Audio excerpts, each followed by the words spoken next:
What's good, peeps? Thanks always for passing by the channel. Much appreciated. Hit that subscribe button if you guys are new. All right, let's do this. This week in boxing, I think it's episode 13. Might be 14, but I think it's 13. All right, let's get straight to Scotland for that big MTK show. I'm hearing this is one of the biggest shows in Scotland in a long time. The all-Scottish clash between Lee McGregor and Cash Froch. Lee McGregor got the win by split decision. I think a slightly controversial split decision. He adds the British to his Commonwealth bantamweight straps. I scored it by a couple of rounds to Cash Froch. So it's not a robbery. I'm not going to scream robbery. I just didn't think Lee McGregor won. And looking at the responses on social media, I think a lot of people have that same opinion that Cash Froch done enough to win the Commonwealth strap there. I will say this though, I think Lee McGregor's size, I think, started to pay dividends in the later rounds. I think Cash Froch, who I think has tremendous ability, just looked a bit undersized. So it'll be interesting to see if Lee McGregor goes up or if Cash Froch goes down, or if they just stay the same. I wouldn't mind a rematch. It's probably not going to happen, right? Remember when we were asking for years for a rematch between George Groves and James DeGale, who, remember, back then fought for a British and Commonwealth strap. They just never do rematches. Same thing with Chris Eubank Jr. and Billy Joe Saunders. You think it's destined to have a rematch, and the rematch never happens. So these guys are probably going to go their separate ways. But a good night for Scottish boxing. Very, very good night. I know a lot of people that were there, and they said really good things about what MTK is doing for that Scottish market. So, Lee McGregor moves on. And so does Cash Froch as well, by the way. What is he? I think he's now, is it 7-1 or 8-1? So he's going to take the loss hard, but he'll come again because he's got bags of ability, Another guy on the card that I was told to look out for was Kieran Smith. He beat Vincenzo, I'm going to try and pronounce his surname. I know I'm going to butcher it. Bevilacqua. I think I might have got that right. By unanimous decision, retained his WBC International Silver Belt and moves to 16-0. So he's one to look out for. Not a lot of people talking about him. I wonder if it's because he's not promoted by one of the big two. But I think it's time that we start taking notice of a guy that's 16-0 and has one of these fringe belts. He could be a prospect. There are other fights on the card as well. Go and look at the fight records on BoxRec or the fight results on BoxRec. Mick Hennessey had a show which kind of went under the radar. I didn't know he was having a show at York Hall, Bethnal Green as well. It was a world title fight headlined by Alex Dimangani, British kid, versus Francisco Fonseca. They were fighting for the IBO, the vacant IBO super featherweight strap, and it ended in a majority draw. I mean, the worst fucking result possible for a world title fight, especially a vacant world title fight. Worst possible results. I don't know if they're going to do it again. Probably not. John Joe Nevin was on that card as well. He beat Freddie Fonseca to claim the vacant WBA International super featherweight strap. So good result for him. Some other people on that card that you guys might know. Samuel Antwi got the win. Lewis Smith got a win as well. And Mick Hennessey Jr., Mick Hennessey's son, who's, I think he turned pro about 4 months ago. He got another win as well. So let's see what happens to him in the future. MTK also running the boxing market right now, right? MTK also had a show on Friday, headlined by Rocky Fielding, who actually fought at light heavy. So I don't know if that's a move or if he's just having a fight to stay busy, but he stopped Abdoulaye Pazi. I definitely butchered that in round 2. Beautiful stoppage. It's weird because Papi Lapazi, I know I'm saying his name wrong. He actually caught Rocky Fielding with, I think it was a stiff left, and then Rocky Fielding responded with a nice little 3-punch combination on the ropes. Beautiful finish. Not sure what's going to happen with Rocky Fielding. I'm guessing he's going to come back down to super middle. Obviously had his fight against Canelo, made some good money, I hope, but still wants to be a part of that 168 reckoning. We'll see what happens with him. I'm not quite sure. Martin Murray was also on this card. He had an 8-rounder, got a points win against Sladam Janjamin. All these fucking names. Martin Murray now 37. Only lost to good fighters, to be honest. Martin Murray's only lost to good guys. So don't know. He's undersized. And it's funny because he was a big 160, but he looks like a small 168. Especially when he fought, remember when he fought George Groves? He looks tiny. He looked tiny compared to George Groves. So I don't know if he's going to stay at 168 or go back down to 160. but he's got a name. He's got a little bit of a fan base, so I guess he's still going to continue. Terry Flanagan also fought an 8-rounder. Got a points win over Jairo Duran. That's 3 wins in a row since he lost to Progress.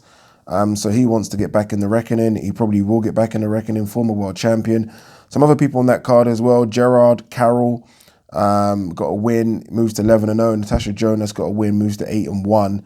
And John Quigley got a win as well, moves to 16-2. Golden Boy put on a show in Mexico, headlined by Pablo Cesar Cano. I don't know if you guys remember him. He actually beat Linares, stopped him. I think it was that. I can't remember what round it was, but stopped Linares. He smoked Roberto Ortiz yesterday in 2. To be fair, Ortiz has lost I think his last 3. But good names in that last 3. I think he lost to Virgil Ortiz, for example. But regardless, good win for Kano there. He has the WBC International Silver Super Lightweight title. It's so hard to keep up with all these bloody belts that they mean a bit, I guess, but it's just difficult to keep up with them. I don't know if I mentioned this fight last week, but James Kirkland had a fight last week. He beat Jazz Phillips in 2 rounds. So James Kirkland moves to 34-2. I think he's like 35 or 36. Look, I was going to say, why is he still fighting? But Alfredo Angulo, who James Kirkland smashed to pieces a few years back, I thought he was done. He beat, who did he beat again? Peter Quillen. And they're talking about Angulo fighting, who's he going to fight? Who's that? Caleb Plant next for a world title fight. So just for 1 win, Angulo's going to fight Caleb Plant. So I'm not ruling out James Kirkland at all to get a world title shot. Not ruling it out at all. All right, let's get to the news. Not a lot of news really, but bits and pieces. Eddie Hearn has come out this week and said that he'll possibly put on another YouTube fight.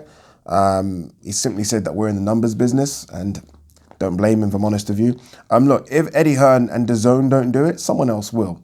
Because KSI Logan Paul's numbers are very good. So another promoter will put those fights on, and Eddie Hearn and DAZN, just because of us hardcore boxing fans, will lose out on millions, multi-millions. So I can understand why Eddie Hearn is thinking of doing it. And there are a number of YouTubers that want to step in the ring. So he might do it, right? He might do it. He's going to get backlash for doing it, but I guess he's going to get richer. I don't know. That's how it works in boxing nowadays. Marcus Maidana is back, kind of. He's going to have a fight at Cruiserweight in April. He's fighting a guy called Jorge Cali, former kickboxer. And for some reason, these guys are fighting. I don't know if it's a farewell fight. I'm reading a statement saying it might be a farewell fight. Remember, Marcus Maidana did try and come back, I think, last year or this year. But it was just too difficult to make the weight. Obviously, he's a big guy, hence why he's fighting at Cruiserweight. I think he said he wanted to come back and fight Canelo at 160. Couldn't make that weight and then just gave up. So he's having what looks like a farewell fight in Buenos Aires in April. So let's see how he gets on. I did interview, I don't know if you guys saw it, I filled in for Boxing Social. When was it? I think it was Monday. And I interviewed Daniel Dubois and Frank Warren, and they both said that they want a world title shot in 2020. How realistic is this, people? I don't think it's realistic at all, if I'm honest with you. Not that he couldn't step in the ring and cause any heavyweight problems. He's clearly a powerful, strong guy. He can, but I just don't think he's ready for a world title shot in 2020. Remember, he's only 22 years old. I think he's only had something like, is it 13 or 14 fights? I don't know what the rush is. What they need to do is give him another, remember this, he's having a fight, December 21st against Fujimoto. That'll be his 5th fight in 2019.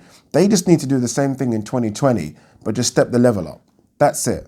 Just give him 5 more fights, which will take his record to like 18-0. Again, still a baby. And then they can start talking big things for 2021. There is no rush for Danny Dubois. What we need to see, though, is a step up. You can't fight.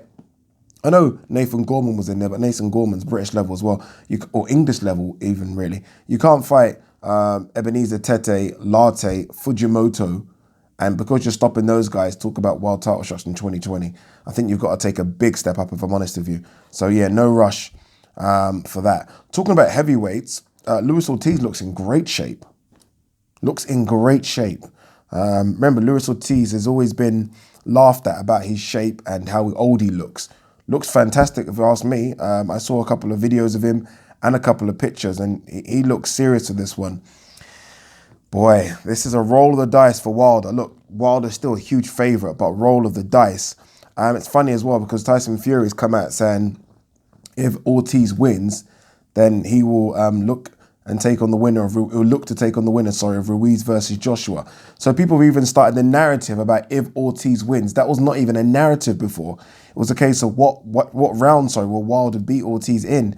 Now people are looking at the photos and thinking, who knows, right? What do you make of Tyson Fury saying he wants to fight the winner of Ruiz Joshua? Is that a fight you'd be interested in? The reason obviously Tyson Fury's saying that is because if Ortiz does win, then Ortiz will obviously have to rematch Wilder because Wilder will have a rematch clause in there. It's interesting, right? Interesting times for the heavyweight division. I said this on a video that I put up yesterday that I would like Ortiz to win just to fuck it all up a little bit.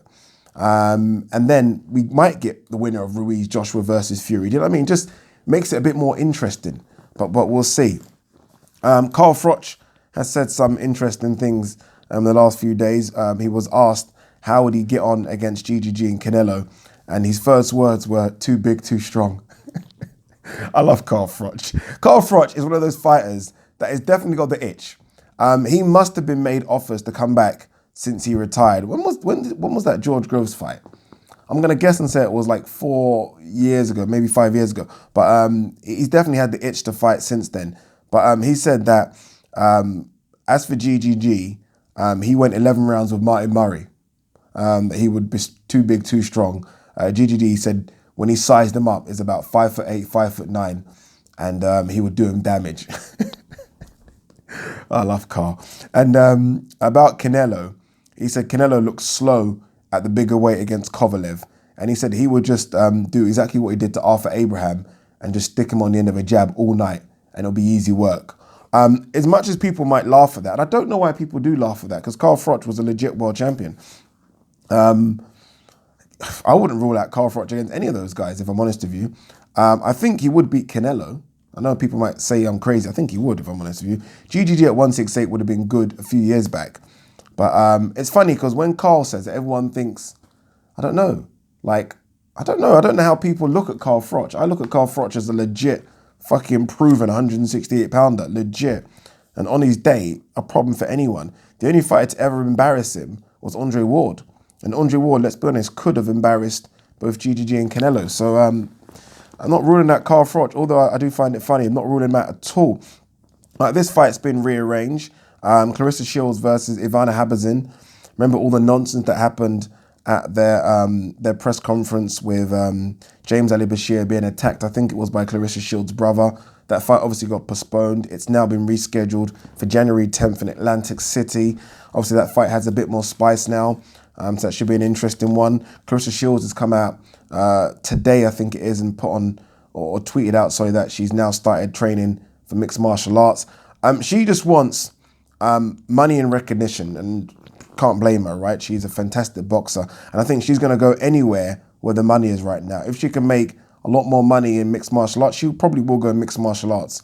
I saw her call out Cecilia Braekhus as well, saying, look, she's happy to go down to 154 to fight Cecilia Braekhus. I think that's what she's trying to do with Ivana Habazin. I think that fight's at 154. So provided she gets past Ivana, who has an IBO belt, I believe, she wants Cecilia Braekhus next. She just wants the big fights, and we've got to respect her for wanting those big fights. A big fight that was spoken about this week was Josh Warrington versus Shakur Stephenson. Josh Warrington, in an interview, said that negotiations or discussions have started between those two. And I love it. I absolutely love it. Remember, both of these guys unbeaten, both champions. Shakur Stephenson will probably have to travel to the UK, Ellen Road. It's funny because he doesn't know what's waiting for him. The atmosphere at Ellen Road will be like nothing. And I've done a video on this. Nothing he's ever seen in his life. Honestly, those guys up there, up north, the noise they're going to make it as hostile as you can make it. And look, if Frank can deliver and he'll chuck it on BT Sports box office, I don't mind. Take my money now, Frank. That would be a fantastic fight for British fans 2020. If it is at Ellen Road, you're probably looking at end of the season when it's hot. So you're probably looking at April, May. That's not that far away. That's not that far away. What's that, 6-7 months?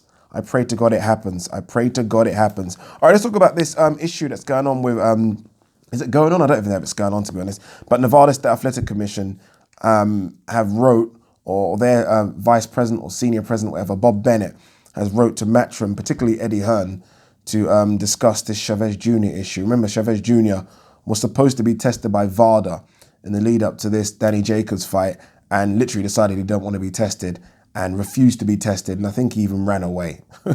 So he has been suspended? I don't know, but I think he has been suspended. Matchroom have obviously put on this fight card with Chavez Jr. versus Danny Jacobs, and the Nevada State Athletic Commission are not happy. They're like, well, wait a minute, this guy is refusing drug testing, and you're putting him on a fight card.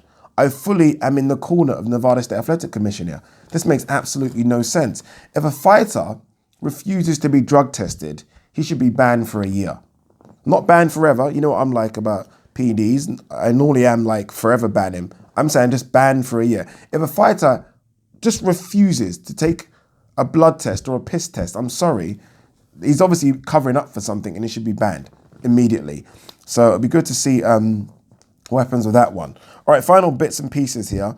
Devin Haney has been ordered to face Javier Fortuna. I don't know when this fight is going to take place, but I think purse bids are starting soon. Weird matchup, if I'm honest. I have no idea. First of all, Fortuna's too small. He's come up from lower weight classes. He's far too small. And he's not like Lomachenko small, where Lomachenko kind of hides that with all his skill. He's just too small. And secondly, this guy's not won a fight since 2017. Not won a fight. His last two fights, he lost to... Who did he lose to again? I think, have I written it down? Who did he lose to? He lost Robert Easter, apologies, lost to Robert Easter. And then his fight with Granados was a no contest because Fortuna fell out of the ring or injured out of the ring or something. So he's not actually won a fight since 2017. So by the time he probably fights Devin Haney, which will probably be March or April 2020, he would have 3 years without winning a fight, yet he fights for a WBC lightweight title. Boxing is bloody weird. All right, let's end on this one. Again, I told you guys it was a quick one. Pacquiao is to return in March or April. Pacquiao will return after he's done his Senate duties in the Philippines. The front runners we're hearing are Amir Khan, Danny Garcia, if Danny Garcia doesn't fight Errol Spence. Remember, Danny Garcia and Errol Spence were supposed to get on in January, but obviously this injury of Errol Spence, well, not injury, but what happened with the car accident is probably going to rule him out until probably mid-2020. So the front runners again, Amir Khan, Danny Garcia, and Mikey Garcia. Mikey was coming off a loss. If you could have your pick of those three, who would you pick? I think it's pretty obvious, really, Danny Garcia. Although I wouldn't mind Amir Khan, or just give it to him, right? Because Amir Khan has been calling for this fight for about the last bloody 20 years. So Amir Khan versus Manny Pacquiao in Saudi Arabia could be interesting. But it's weird how Manny Pacquiao, who is at least 10 years past his prime, is still the biggest draw in the welterweight division. Everyone wants to fight him. And that just says a lot about how we're building stars. It's just not happening, is it?